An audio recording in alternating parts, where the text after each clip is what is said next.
রাসযাত্রা। দেখো আমরা রাসের মেলায় এসে গেছি আর কত সুন্দর ঠাকুর হয়েছে, রাধা কৃষ্ণ অষ্টসখী।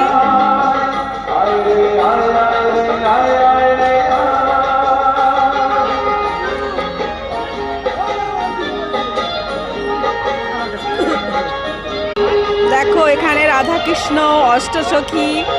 আর এই দেখো আগের বছর হয়েছিল পেতনি একটা, পেতনিটা ঘাড় মটকে দেবে দুষ্টু লোকেদের।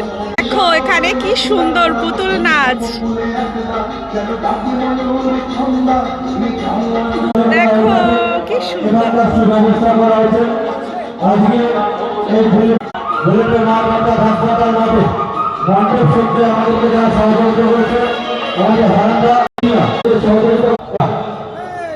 রাসপাড়ায় আগত সমস্ত রাজযাত্রীদের রাসপাড়ায় আগত সকলকে